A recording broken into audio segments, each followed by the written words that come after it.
Welcome to Fulfillment in Faith, where we will dive deep into self-discovery, empowerment, and manifesting the life you desire. I'm your host, Shannan Mondor, and through my own experiences with addiction, sobriety, and personal growth, I've learned invaluable lessons that I'm passionate about sharing with you. Now let's start creating a life you love.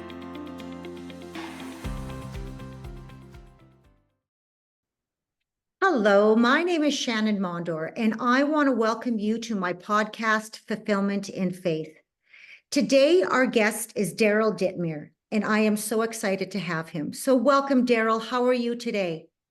Thank you, Shannan. Thank you so much for having me. Wonderful to join you. I am doing really well. Thank you. So, Daryl, let's get right into this. And the first thing that I would like you to do for the audience is share with the audience a little bit about yourself, where you are from, and then you can just go into your story because you do have an amazing story, and I want everybody, to just know what your experiences were. For sure. No, and it's so important, right, to share our experiences in the hope that folks can relate to our stories and maybe find some nuggets that help them in their lives. And that's my entire purpose at this point, in terms of just wanting to give back what I've been given. So I started off in the Midwest. Actually, Michigan is where I was born and raised, for the first several years of my life. And at that point in Michigan, everybody's dad worked for either GM, Ford, or Chrysler. And so my dad was a mechanic, and that was just how we grew up. I grew up with the old sort of Protestant work ethic. That was what was instilled in me and imbued in me, and then just ran through every fiber of my being, because my dad was a very hardworking guy. He worked a ton of overtime. I had an older brother and a younger sister, and my mom worked, probably harder, quite honestly, because she took care of us kids at home, and that's a gigantic job, especially the way we sort of decided to go through our lives early on. But so it was a disciplined household. My mom was sort of in charge of manners and just being as solid as we could be. But it was interesting because it was kind of the other side of that was my dad was pretty loose. He was a very strict guy, and a guy that you didn't want to trifle with or make angry, and that kind of thing. But overall, he was, there was a part of him that was a pretty light, and there was not a whole lot about my mom that was light. And there's just stuff, and as everybody's family has.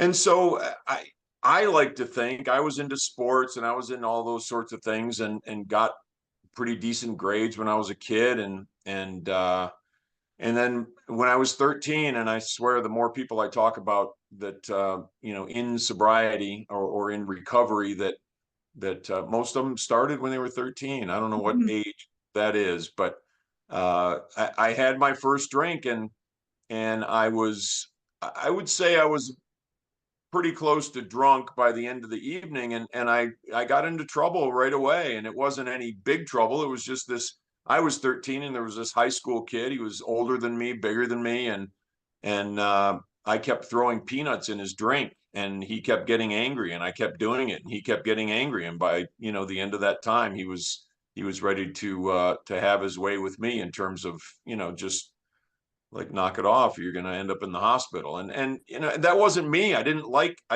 trouble. I didn't like pressing anybody. I didn't like any sort of angst or friction or anything like that. And that was a huge theme in my life at that time, because on the one hand, I started drinking, and I started doing drugs, and I got into, harder drugs as time went on.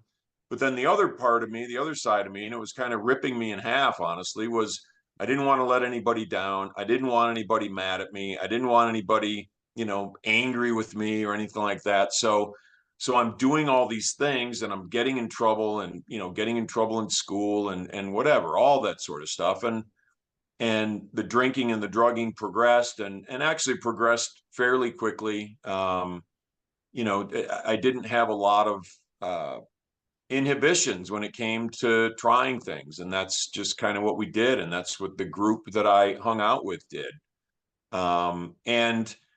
And some of the group that I hung out with, and this was probably should have been a good indicator that there was something going awry, but some of the ones that didn't actually have an issue with it started to fall away, and they started to do other things, and they started to, befriend other people, or at least not engage in some of the things that myself and some of my colleagues who probably had issues, similar to mine, we just kind of kept going. And I played basketball in high school, and that was something that kind of anchored me a little bit. Maybe kept me in a decent spot. I'm tall. I'm 6'6" now. I was 6'4", 6'4.5" as a senior in high school. So and I played basketball, and I enjoyed that. I've always enjoyed sports. Can I ask And you a question? oh yeah. When you were that age, Daryl, what was your personality like? Because I know, like, for my experiences, through my experiences, with me being addicted to alcohol, um, like, were you a quieter person when you didn't have those substances in your body? Did it draw out, what you wanted to be when you had those substances within your body? Were you a quieter individual, or what made you want to drink so much at those times? I was born, I think, very much so to be an introvert. I believe I was very and that's kind of what I'm back to. And some of the things, honestly, like podcasts and all that sort of stuff, aren't the most comfortable thing in the world for me to do. Mhm. But I do them because I know, they can be useful and they can be helpful, and we can help people by doing these kind of things. So I was definitely an introvert, and part of the story is we moved from a little more of a suburban area to more of a country area when I was 13, and we got there, and my dad, being about work ethic, he put me in front of this farmer at church, and I grew up Lutheran, so I was here's your box of stuff you have to believe, and that was what was handed to me. Mhm. But he put me in front of this farmer and said, "Can you put him to work?" And the farmer said, "Yeah, I can put him to work." And so, I started being a farmhand at a fairly young age, and um, I wanted to fit in. So I was in this new school. I wanted to fit in. I wanted to be cool. I wanted to hang out with, the people who were popular. And that was the way that I was able to do that, by, just partying as hard or harder than they did. And yeah, it was definitely, it allowed me to become something that I probably naturally wouldn't necessarily be, or wouldn't, or didn't grow up being. um Nowadays I can be as introverted or as extroverted as I want to be, but I definitely lean toward introverted. So Mm-hmm. um And the reason I wanted to ask you that is because even before, when I had met you before and we had the conversation about you even coming on the podcast, I could tell that you were more of an introvert. And I know many people out there that, that I grew up with that are very much introverts. And then just as soon as they had alcohol, it was just like, wow, where is this person? I've never seen this person before. So yeah, that was why I asked the question. So no, I'm glad you did. And I think about that because I don't, I there's just been so much to the story, but I was in a yoga class at one point, and this was 25 years ago, and we were talking about being introverts or extroverts, and I'm like, "Oh yeah, I'm an extrovert," and I was sober at the time, and a little bit for sober for a while at that time, And everybody's like, no, you're an introvert. What's wrong with you? And I don't, I just never really thought about it. So I kind of embrace the introvert part of me, because to me, and this is getting a little off topic, but to me, it allows me to be quiet. It allows me to settle down. It allows me to go inward. And I think those are all really, positive things for building my inner life. Absolutely. I couldn't agree with you more. Like, I really embrace that introvert aspect of me now, because I know that that is my connection between me and the universe. And that's when I get my intuitive hits, my creativity comes through, and I just embrace it. And that is such a blessing that I have that awareness to. And that's the same with you. And it's the Mm, most beautiful and amazing thing ever. Because when we're constantly being an extrovert, right? That's usually when those are our busy times. Those are our masculine energy times where we're do. But at the same time, the extrovert in us is the times where we don't want to cope with things. Because if we go into our introvert stage, then we have to sit with ourselves. And so many people are so uncomfortable doing that. And I just look at that as that's an absolute blessing. And so do you. mm. And that's the most wonderful, beautiful thing of awareness, right? It is. It is. I feel like my time, I have the personality to be, just extreme and go and drive and, all that sort of stuff. And so I love tempering that with Mhm. with the quiet and breathing practices and meditation practices and those sorts of things. And when I come out of those, and I nurture that awareness throughout the day and that sort of thing, and gratitude and all those kinds of things. But I can get back to it, and I can do it from a different frame.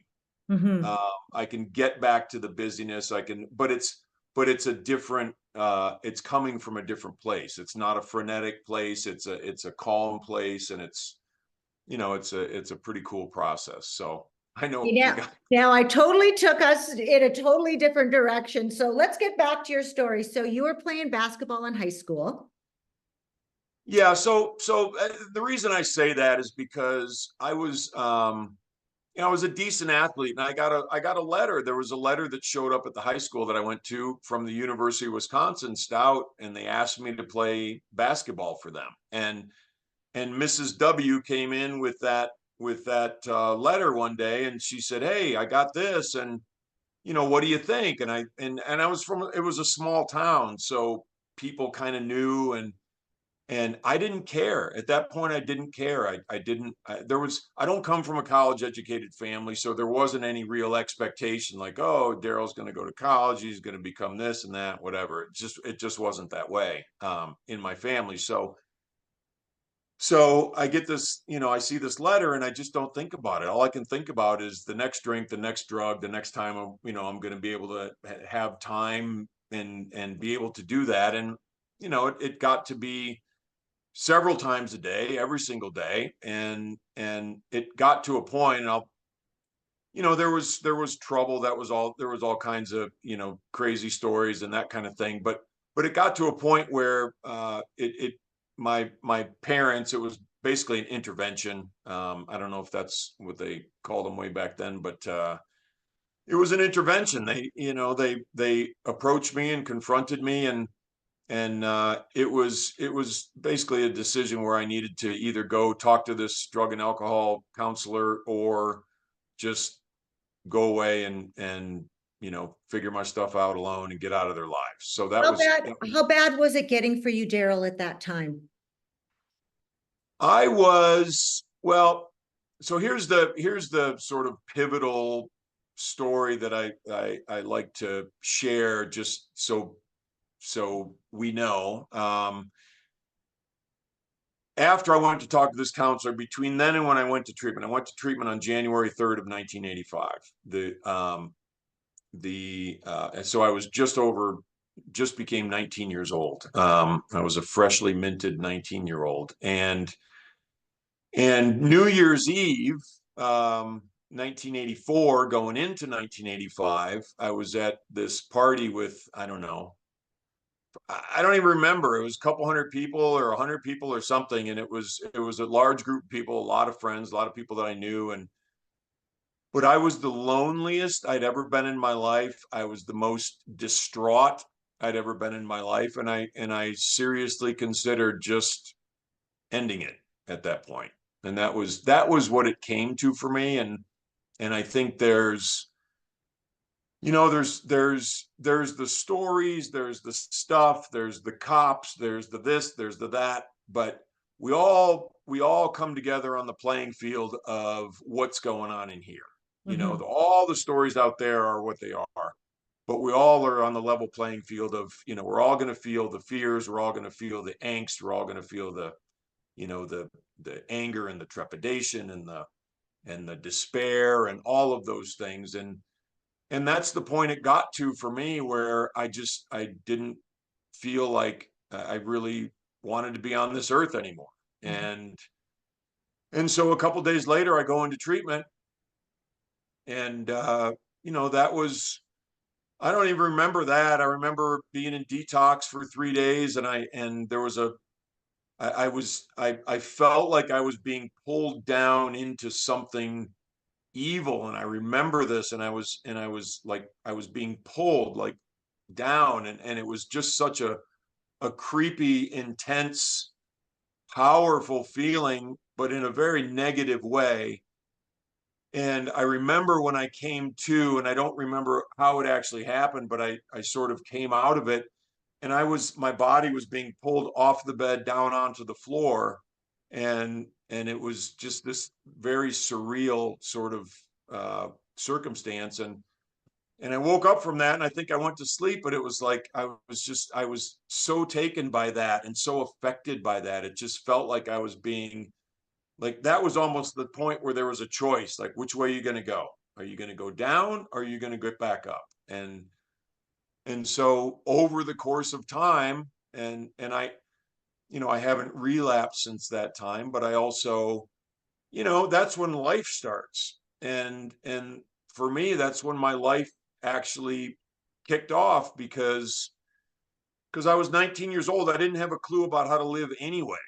I didn't have a prayer on anything to do with in here. I just didn't know what it was, what to do, but I got involved in the 12 steps, and that was one of the things I got out of treatment. Treatment was a 30-day program, inpatient for me. And two things I got out of treatment. One was I got the 12 steps as a blueprint, and this is how I look at it now, but a blueprint for living. It was a blueprint for how to, they say, trust God, clean house, help others, right? That's how I've broken down the steps for a long time. And so it showed me how to finally surrender, how to, stop all of this fighting and believe in something greater than me, and and and then, clean out the garbage, clean the streets, clean my side of the street. All of those lessons came from the 12 steps for me. What really attracted me to you when we did our meet and greet was the fact that you were 19 years old, and you had your awakening to awareness at 19 years old. And that was one thing that I really, really, I look back, and it took me August 17th of 2019, when I was 50 years old, to have that same experience that you had at such a young age. And that is something that, yeah, I was just so amazed with, because how many other people out there aren't even there yet, and they're older than I am, older than us. And I just, I just think for anybody that's listening out there, that's, they're, you were so blessed. And it's, yeah, that was one thing I was just like, gosh, we can never go back on our past, But you know, anybody that's listening right now, that you're struggling, you can be 19, you could be 50 like I was, but you know what? There's always that starting point. And that is so true. When you had said that was when your life began. My life began actually on August 17th, and I was 50 years old, and I've never been more alive. I've never been more happy. I've never created so much in my entire life. Like, I'm at the happiest state that I could ever be in. And that was my time to start. That was your time to start. So you can start at any age. And that's the biggest thing that I want people to understand is that's it, right? You know, so, and what a powerful moment for you, you know, to Mm, have to experience that. And you did actually experience that right in the treatment there. You know what I mean? mm. You could feel something happen within you. Powerful, unbelievably powerful. That was, Mhm. yeah, that was, and it's difficult to interpret, but the only way I can interpret it is there was that tug between good and evil. Was I going up or was I going down? You know, that was kind of what it was. And And I was the same way when I woke up that day, when I decided I'm not going to drink anymore. There is something going on within you, and that's the thing. What path am I going to take? Because the path that I'm on obviously hasn't worked. So, you know, if I can get past that fear, that anxiety, all of that, to just push through, you know, to go to that next level, which I'm being pulled to or being called to do. But I think once you have that awakening to awareness, um, we all experience that when we decide once and for all with the guidance of the universe, but it's just a matter of how we interpret it, you know. And it's the most powerful thing that you will ever experience, and still to this day there's still nothing that can compare to it. 100% agree. And I get those. I at this point in my life, and I will say, you know, I'm so grateful. And you mentioned being blessed, and 100%. There is no doubt. It's a blessing to have been able to embrace a different life at such a young age. And I don't know how that all works, you know, but I do feel like it's my opportunities to help others started a Mhm, long time ago, and it took me a long time to feel like I could mhm. contribute to others and I could, you know, help other people, and that's a wonderful feeling. But it really does just keep getting better. I'm fascinated by, and I know the, you know, fulfillment and faith. Faith is one of the most important things for me because I know I'm being led. I know I'm being shown, and that's just it's a really cool feeling, and I don't have to define who's showing me. It doesn't have to be the God that I grew up with. It doesn't have to be anything else. There is no definition. It's just it's as simple as I'm being led, I'm being shown, and I either listen and go along or I go kicking and screaming. And normally when I'm kicking and screaming, that's when I get myself into trouble.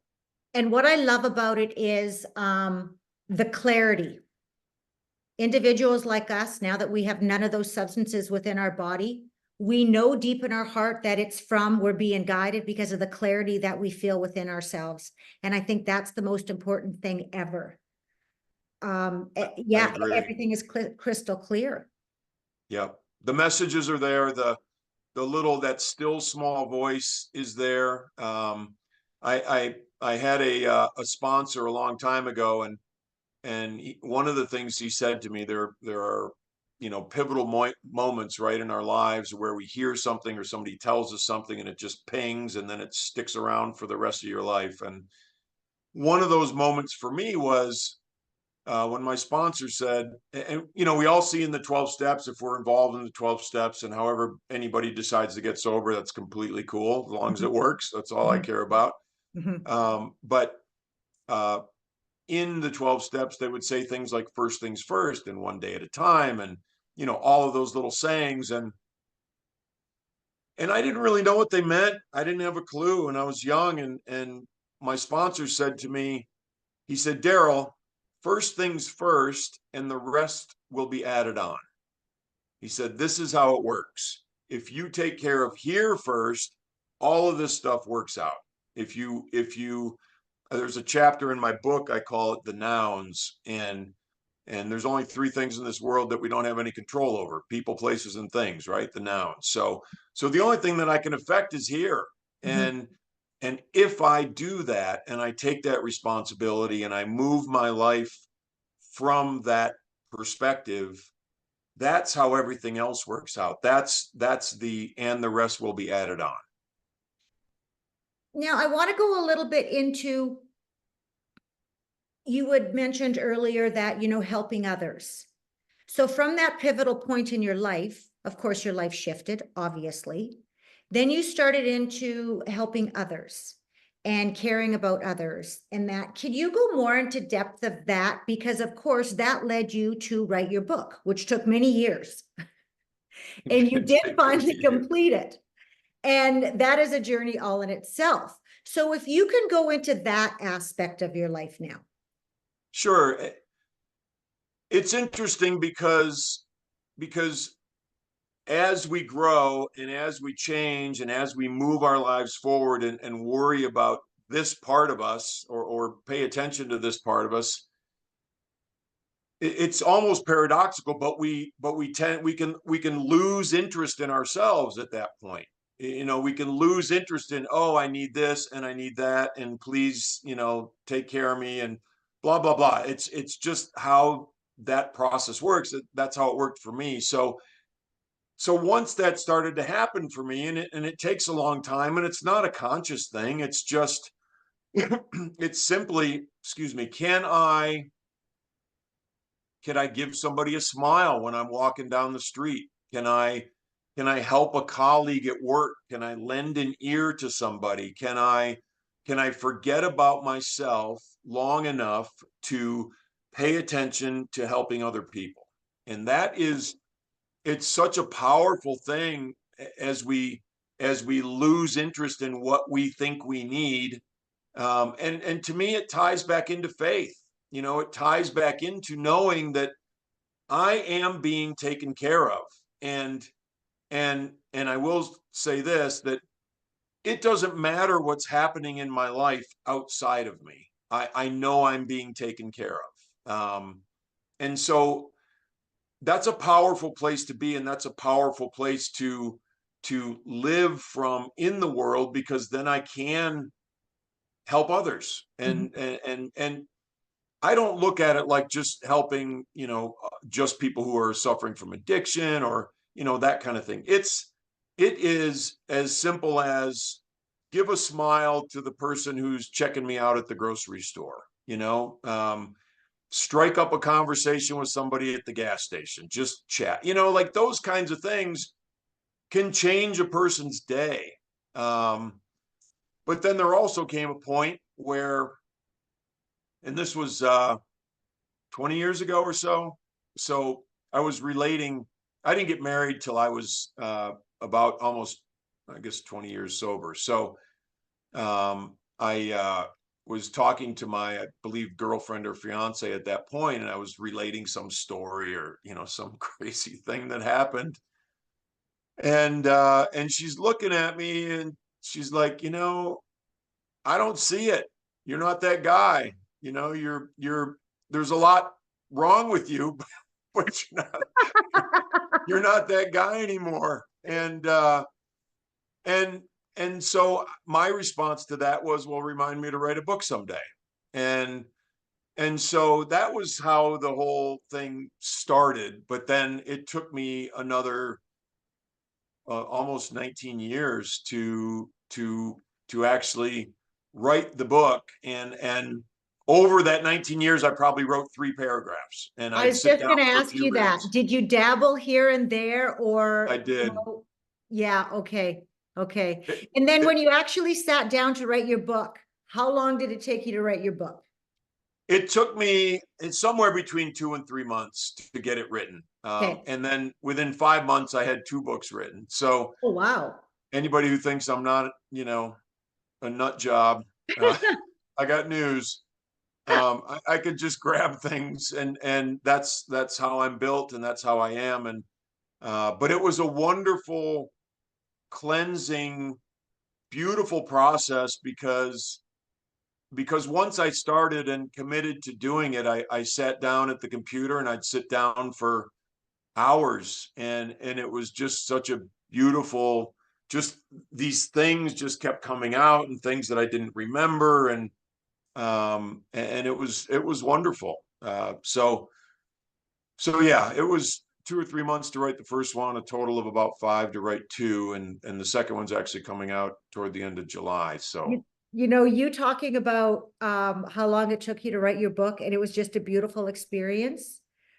Just by you saying that, it brought me back to the memory of when I sat down and wrote my book. And it's so funny when you had said about, sat down at your computer and you would write for hours. And that's exactly how it was for me, because it took me under 3 months as well to write my book, and it just flowed through me. And yeah. then, going back to those times or whatever, it was so therapeutic. But I didn't realize it at that time, how therapeutic it was. It wasn't until months later, because my whole intention when I wrote my book was to just help one person. That's all I wanted to do.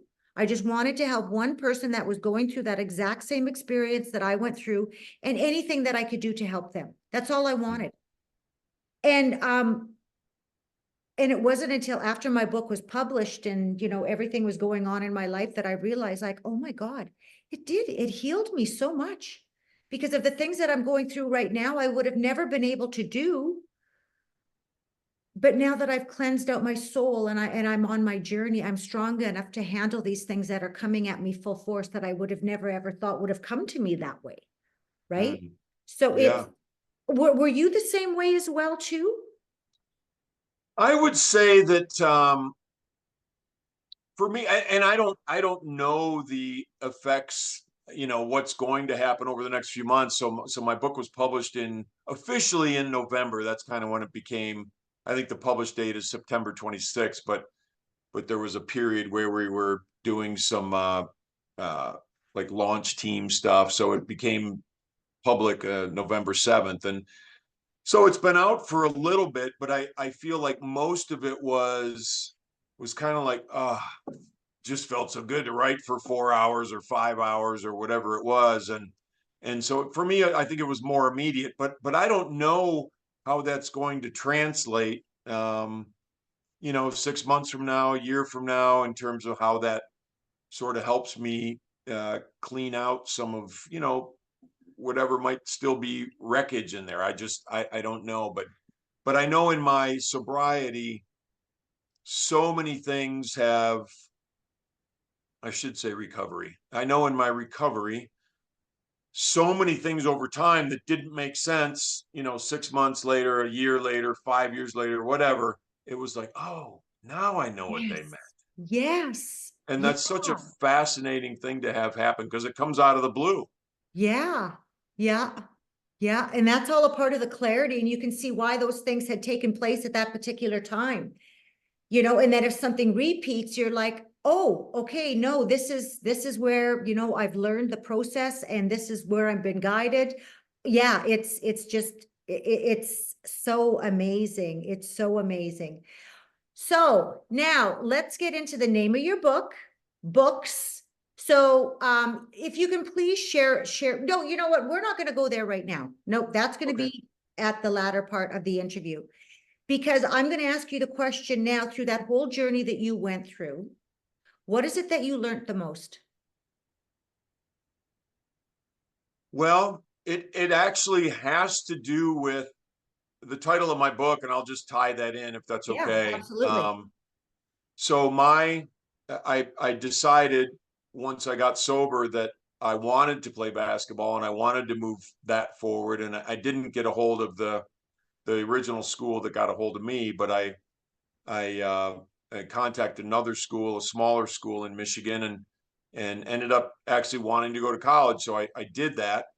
Excuse me, and shoestring budget at best, no money, and coach, I think, helped me get through because I entered in on academic probation because my grades in high school were terrible, and so anyway, it all worked out. And a few months into college, I had this sponsor, and he said to me, as I was, because I grew up with the walk it off, shake it off, you're not hurt if you're not bleeding out kind of thing. Yeah.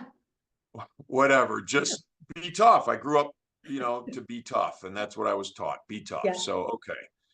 And wrestle with problems, and grab everything by the throat and deal with it and that sort of Suck it thing. And up. Suck it up was suck it up. I Yeah, always no wanted pain, to no know. gain. Yeah. Yeah.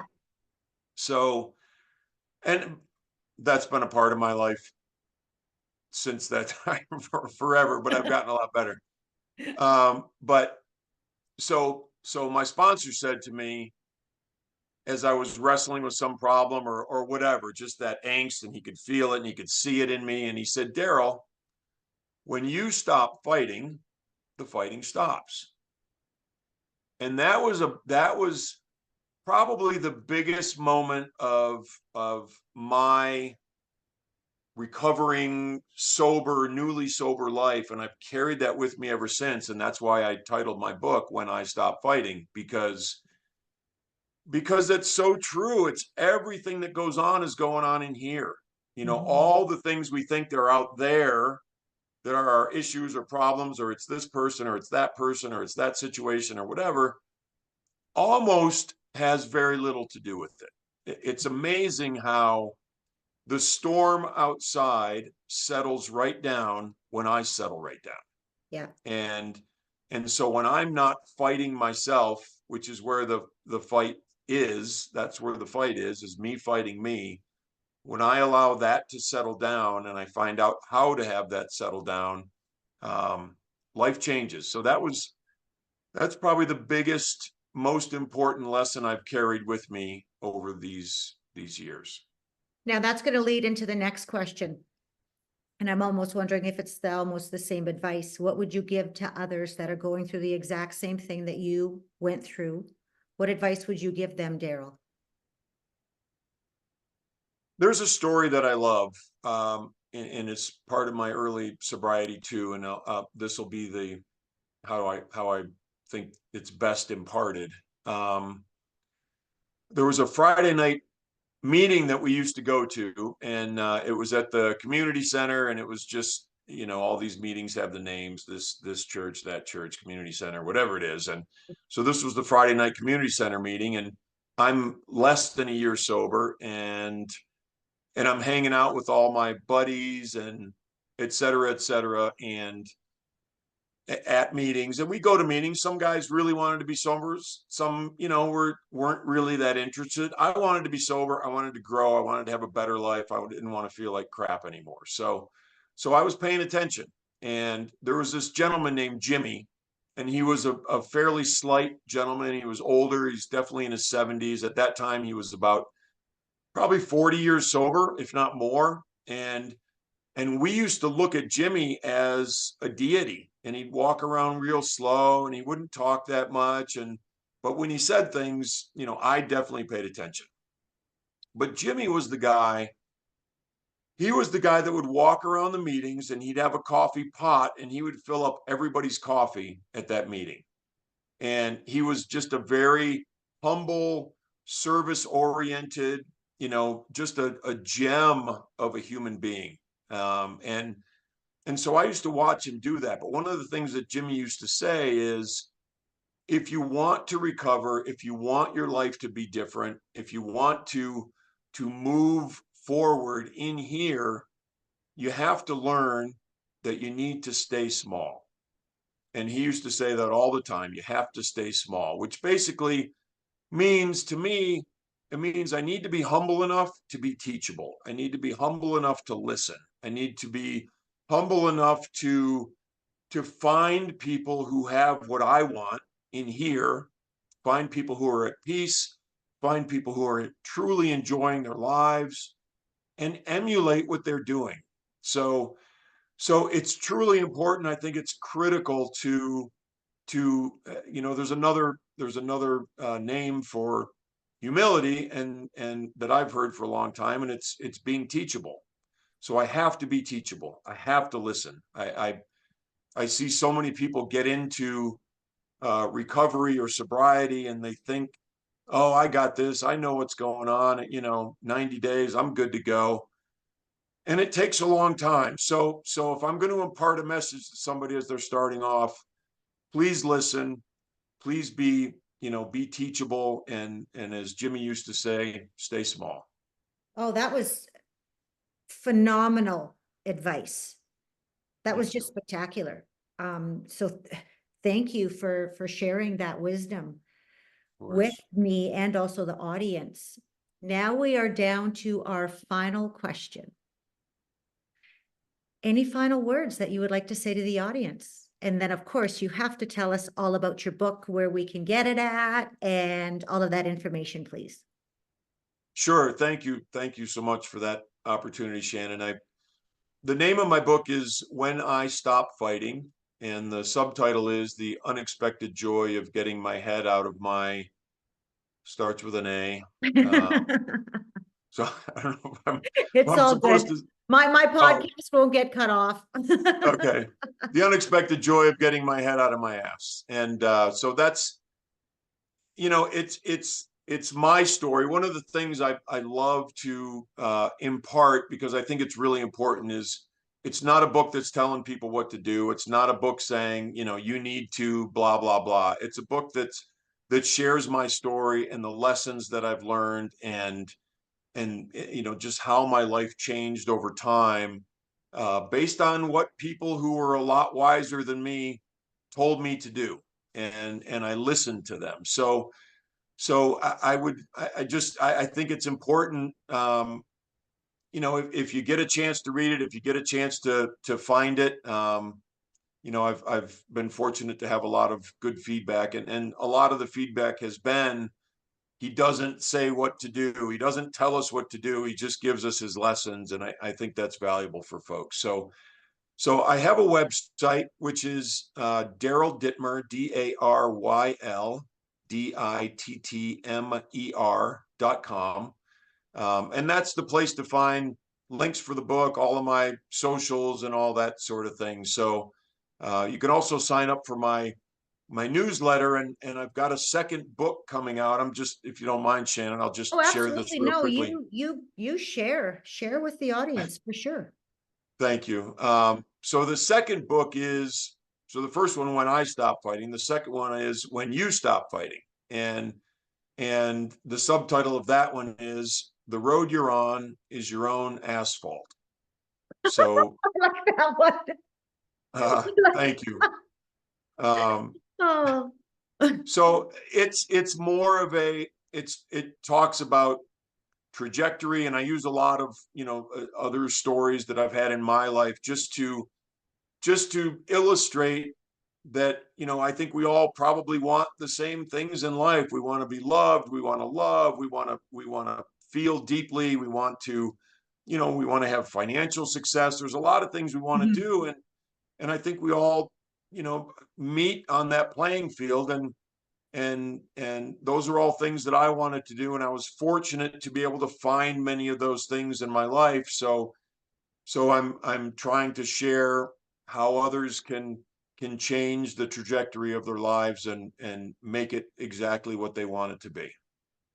Well, thank you for sharing and being, on this podcast with me. I've enjoyed every minute of it, and I know that my audience will as well too. But I want to let the audience know that all the information that Daryl shared is going to be in the podcast notes. So if you didn't have a pen and paper, you don't have to worry about it, because you just got to go into the podcast notes and you'll be able to see all the information there. And on a final note, I want to say thank you, Daryl, for coming on, sharing your story, being a part of my energy, and most of all, being a part of my journey. I absolutely appreciate this. Oh, thank you, Shannon. As do I. It was wonderful. I enjoyed every minute of it as well, and I know we'll do it again soon. So We so will thank be. Yes, we you. Yeah, will be. Just great. to let the audience members know too, that if you like this podcast, please like, share, and tell all of your friends. And also go onto my website, shannonmondor.com. On there, you will find out absolutely everything about me, all my transformational programs that's available. And you can also order my book, How in the Hell Did I Get Here, as well. So have a wonderful day, everybody. And thank you for your time and spending your energy with me. Have a wonderful day. Peace out. Thank you, Shannan.